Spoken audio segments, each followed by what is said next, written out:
Hello students, welcome to canonical classes. और आज का जो हमारा लेक्चर है that is depending upon the periodic properties. तो वन बाय वन सभी पीरियोडिक प्रॉपर्टीज को डिस्कस करते हैं, ठीक है। तो let's start. First periodic property जो हमें आज डिस्कस करनी है दैट इज एटॉमिक रेडियस। जो फर्स्ट प्रॉपर्टी हम आज डिस्कस करेंगे that is atomic radius. Okay, ठीक है। तो एटॉमिक रेडियस के लिए डिस्कस कर लेते हैं। सिंपली एटॉमिक रेडियस अगर बोला जाए, सपोज हमारे पास सपोज ऐसे देखते हैं कि हमारे पास एक एटम है। सपोज करो ये आपका एटम है जो मैं पॉजिटिव चार्ज से दिखा रही हूं, ठीक है। उसके अराउंड क्या प्रेजेंट है? शेल्स प्रेजेंट है। ये शेल 1 है, ये शेल 2 है, ये शेल 3 है, ये शेल 4 है। सपोज करो ये 4 शेल्स प्रेजेंट है केलेमन, ठीक है। अब अगर बात की जाए कि व्हाट इज एटॉमिक रेडियस, तो हम क्या बोलेंगे कि एटॉमिक रेडियस क्या होगा कि आपके सेंटर से लेके बाहर तक का जो डिस्टेंस होगा वो रेडियस होगा, ठीक है ना। आपका ये सेंटर है, यहां से बाहर की शेल तक का जो डिस्टेंस होगा इसको आप बोलेंगे एटॉमिक रेडियस। क्या बोल देते हैं हम? एटॉमिक रेडियस, राइट, ठीक है। ये आपका एटम है तो एटम का जो रेडियस है दैट इज एटॉमिक रेडियस। तो इसको एक सिंपल डेफिनेशन से अगर हम बोले कि it is the distance between the nucleus and the valence electrons, है ना। It is the distance between the nucleus and the valence electrons, ठीक है। ये क्या हो गया? वैलेंस इलेक्ट्रॉन्स या वैलेंस शेल भी लिख सकते हो। यहाँ पे सेंटर से लेके आपके न्यूक्लियस से लेके बाहर तक का जो डिस्टेंस है उसको क्या बोल दिया गया? एटॉमिक रेडियस बोल दिया गया, ठीक है। लेकिन एक क्वेश्चन है कि एटम जो है, हम बोलते हैं कि atom do not have fix boundaries, जो कि हमें हिजनबर्ग अनसर्टेनिटी प्रिंसिपल ने बताया कि एटम की कोई फिक्स बाउंड्री नहीं है, वो तो वेव फॉर्म में ऐसे ऐसे किसी भी फॉर्म में हो सकता है, ठीक है। तो अब हमें ये पता है कि जब एटम की फिक्स बाउंड्री नहीं है तो how we find its radius, हम उसका रेडियस कैसे फाइंड आउट करेंगे? और हम उसका रेडियस कंबाइंड फॉर्म में फाइंड करेंगे, ठीक है। हम क्या करेंगे, क्योंकि हम उसका रेडियस कैसे फाइंड आउट करेंगे इज अ क्वेश्चन। तो आंसर इज हम उसका रेडियस किस में फाइंड करेंगे? कंबाइंड फॉर्म में फाइंड करेंगे। तो कैसे करेंगे आप जरा देख लेते हैं। मतलब डिफरेंट टर्मिनोलॉजीज है, राइट। जैसे फर्स्ट हमने बोला कि एटम का रेडियस सेंटर से लेकर बाहर तक, ये तो तब पॉसिबल है जब आपको उसका पूरी शेप पता है कि यहां तक उसकी बाउंड्री खत्म है, इसके बाद एटम खत्म है, कि यहां तक इसकी लिमिट है, ठीक है। लेकिन जब हमें ये पता है कि एटम की एक फिक्स बाउंड्री है ही नहीं, atom do not have fix boundaries, तो ऐसे केस में क्या करते हैं कि एटम का हम किसके हेल्प से स्ट्रक्चर निकालते हैं? With different terminologies. और उसी टर्मिनोलॉजी के बेसिस पर रेडियस को भी 3-4 कैटेगरीज में डिवाइड किया गया, राइट। तो चलिए moving to first category that is covalent radius. First category की अगर हम बात करें दैट इज कोवेलेंट रेडियस, ठीक है। क्या बोलते हैं उसको? Covalent radius. तो कोवेलेंट रेडियस किस में प्रेजेंट होगा? ऑब्वियस सी बात है कोवेलेंट कंपाउंड्स में, कोवेलेंट मॉलिक्यूल्स, है ना। कोवेलेंट मॉलिक्यूल्स के अंदर कोवेलेंट रेडियस प्रेजेंट होगा, ठीक है। तो कोवेलेंट मॉलिक्यूल्स कौन से होंगे? कोवेलेंट मॉलिक्यूल्स वो होंगे जिनके अंदर कोवेलेंट बॉन्ड होगा, covalent bond. And what is covalent bond? Covalent bond को अगर हम डिफाइन करें तो covalent bond is the bond which is formed by mutual sharing of electrons, ठीक है ना। कोवेलेंट बॉन्ड किसे बोलते हैं? It is a bond which is form by the mutual sharing of electrons. Electrons की म्यूचुअल शेयरिंग की वजह से जो रेडियस बनेगा that bond is known as covalent bond. और उस मॉलिक्यूल का जो रेडियस होगा, उस मॉलिक्यूल के एटम का जो रेडियस होगा that is known as covalent radius.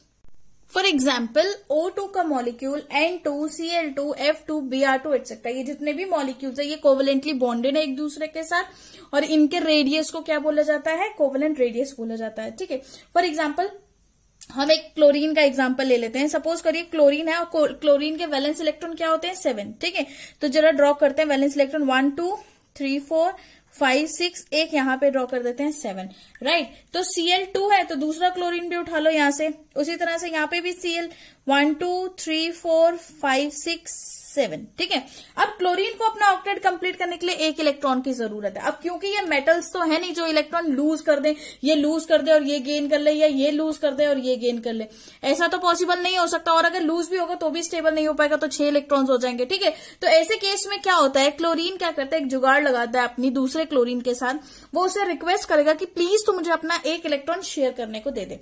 इस क्लोरीन के पास एक और इलेक्ट्रॉन रह गया, ये वाले क्लोरीन से बोलेगा ये वाला क्लोरीन कि प्लीज मुझे अपना एक इलेक्ट्रॉन शेयर करने को दे दे।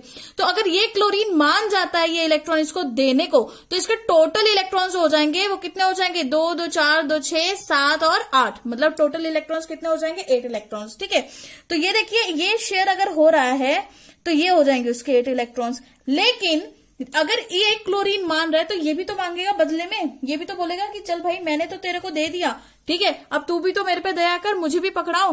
तो जब ये बोलेगा कि मेरे को भी चाहिए, जब इसने बोल दिया कि मुझे भी चाहिए, तो इसके केस में क्या होगा, इसके केस में क्या होगा कि ये भी उसको देगा, ये इसको भी राजी होना पड़ेगा, उसको देने के लिए मानना पड़ेगा, तो ये भी अपना एक इलेक्ट्रॉन इसको शेयर करने को दे रहा है। ठीक है, तो दोनों का ही ऑक्टेट कंप्लीट हो गया विदाउट लूजिंग और गेनिंग ऑफ इलेक्ट्रॉन। सिंपली हो क्या रही है यहाँ पे, mutual sharing of electrons, electrons की म्यूचुअल शेयरिंग हो रही है। तो ये जो म्यूचुअल शेयरिंग है, ये जो म्यूचुअल शेयरिंग है, ये एरिया वो एरिया है जहां पे शेयरिंग हो रही है। तो हम इसको अगर शेड करके बताएं तो this is a common sharing area. ये जो एरिया है ये कैसा एरिया है, common sharing area, common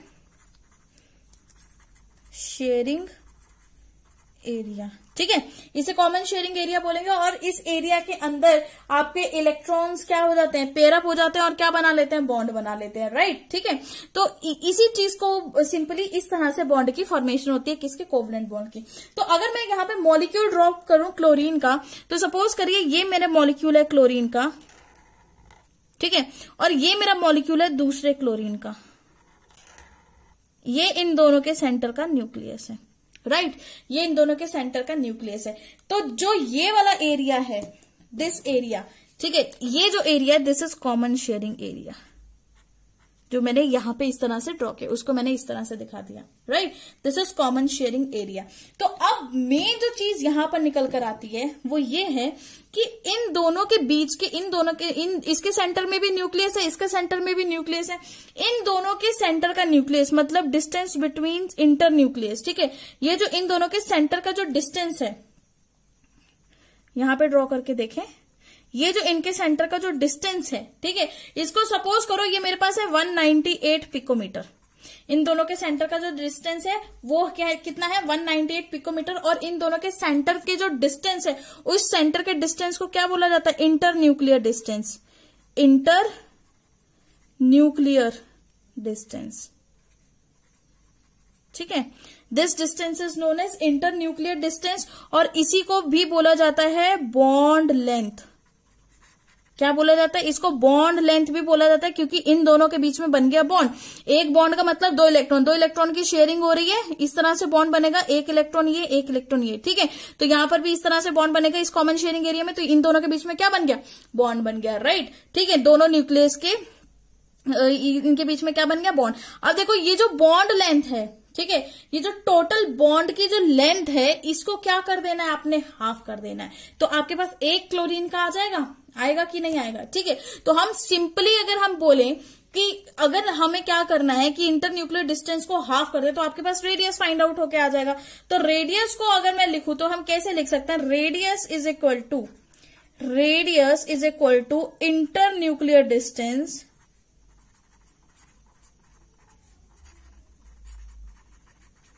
divided by 2। उस इंटर न्यूक्लियर डिस्टेंस को आपने किससे डिवाइड कर दिया, 2 से डिवाइड कर दिया। या दूसरी फॉर्म में लिखें तो radius is equal to bond length जो भी आपकी बॉन्ड लेंथ है उसको बॉन्ड लेंथ भी बोला गया है, डिवाइडेड बाय 2, उस बॉन्ड लेंथ को 2 से डिवाइड कर लो। तो बॉन्ड लेंथ आपकी टोटल 198 थी, डिवाइड करके देखते हैं 198 डिवाइडेड बाय 2 कितना आ जाएगा, 99 पिकोमीटर। ठीक है, तो ये आपका क्या फाइंड आउट हो गया, ये आपने फाइंड आउट कर लिया। यहाँ पे क्या फाइंड आउट कर लिया, कोवेलेंट रेडियस। मतलब हम इस कोवेलेंट रेडियस को कैसे डिफाइन कर सकते हैं, it is the half of the distance of internuclear distance of 2 covalently bonded atoms, है ना। हम इसको कैसे लिखेंगे, it is the half of the internuclear distance of, लिखते हैं यहाँ पे, it is the half of internuclear distance of 2 covalently bonded atoms, right?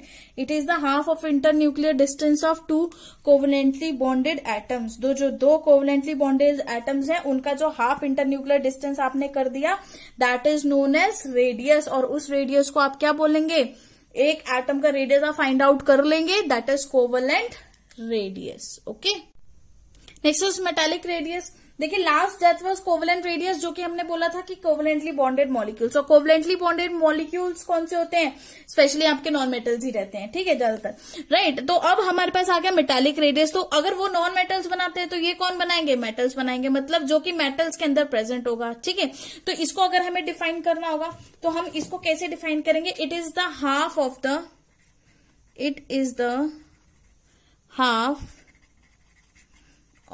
The internuclear distance, it is the half of the internuclear distance between two metals,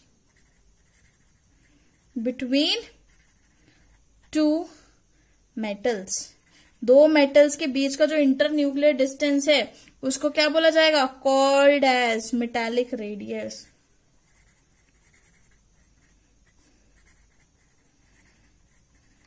ठीक है, क्या बोला जाएगा, उसको बोला जाएगा मेटालिक रेडियस। ठीक है, फॉर एग्जाम्पल कि आपके पास कोई भी दो मॉलिक्यूल्स ले लेते हैं, दो आयरन के मॉलिक्यूल्स ले लेते हैं, ठीक है, दो आयरन के एटम्स ले लेते हैं, ठीक है। एक आयरन का एटम ये है, दूसरा आयरन का एटम इस तरह से अटैच है, ये दोनों का न्यूक्लियस है ना।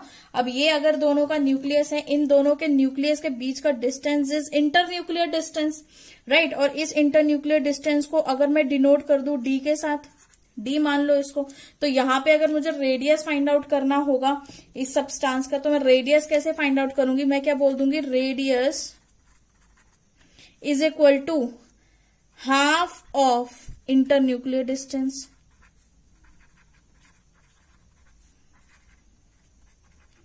ठीक है, half of internuclear distance.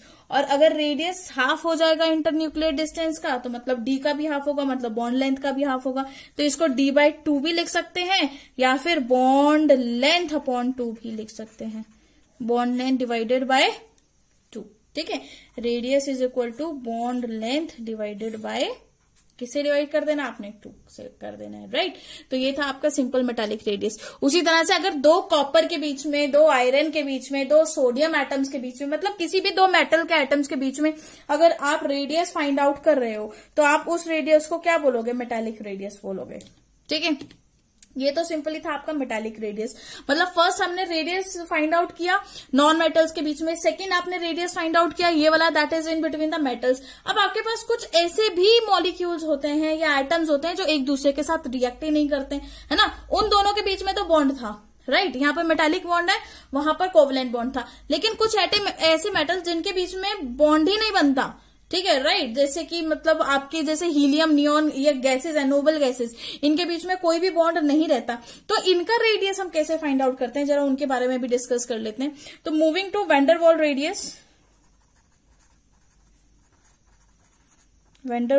Radius, ठीक है। वैन डर वाल्स रेडियस क्या होता है, it is present in atoms which do not form bonds, मतलब ऐसे एटम्स के बीच में प्रेजेंट होगा जो बॉन्ड्स ही नहीं बनाएंगे। फॉर एग्जांपल अगर हम बात करें यहाँ पर दो हीलियम के मॉलिक्यूल्स हैं, एक हीलियम का मॉलिक्यूल ये है, एक हीलियम का मॉलिक्यूल ये है, ठीक है। ये एक दूसरे के साथ है, बहुत ज्यादा क्लोज नहीं है बट पास पास है, ठीक है। तो इन दोनों के सेंटर का जो डिस्टेंस है ना, दैट इज इंटरन्यूक्लियर डिस्टेंस। और इस इंटरन्यूक्लियर डिस्टेंस को आप हाफ कर दो, मतलब इस इंटरन्यूक्लियर डिस्टेंस को आपने क्या कर दिया, हाफ कर दिया। तो इसको भी ऐसे बोलेंगे, राइट। तो ये इसको कैसे डिफाइन किया जा सकता है, इसको it is the half, it is the half of distance, it is half of distance between the closest approach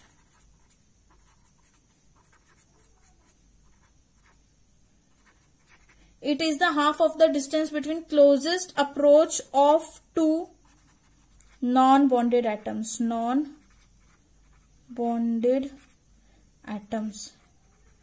ठीक है।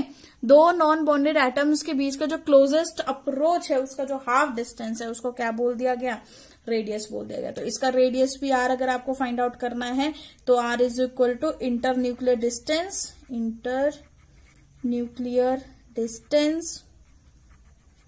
डिवाइडेड बाय 2 से उसको क्या कर दो, डिवाइड कर दो, ठीक है। तो अब देखिए हीलियम के बीच में क्या था कि जब आप प्रेशर लगा रहे हो किसी भी गैस के ऊपर, ठीक है, पहले तो गैस के मॉलिक्यूल बहुत दूर दूर है, किसी सिलेंडर में डाल के आपने प्रेशर लगाया और वो मॉलिक्यूल्स पास पास में आ गए। तो वो मॉलिक्यूल किसकी वजह से पास में आ गए, उनके बीच में कोई तो फोर्स होगी, that force is known as van der Waal force. ये फोर्स वीक होती है लेकिन मॉलिक्यूल्स के बीच में प्रेजेंट होती है, ठीक है। एक ग्लास बीकर के अंदर आपने HCl डाल दिया, उसको बंद कर दिया, सारे HCl के मॉलिक्यूल्स डाल दिए, तो वहां पर HCl एक दूसरे से रिएक्ट नहीं कर रहा है, प्रेशर लगाने पे वो मॉलिक्यूल्स एक दूसरे के क्लोज आ रहे हैं, ठीक है। तो वो क्लोज किसकी वजह से आ रहे हैं, वैन डर वाल की वजह से। तो HCl के H और Cl के बीच में तो कोवेलेंट बॉन्ड है, लेकिन दो HCl मॉलिक्यूल्स के बीच में जो रेडियस आप निकालोगे, that radius is known as van der Waal radius.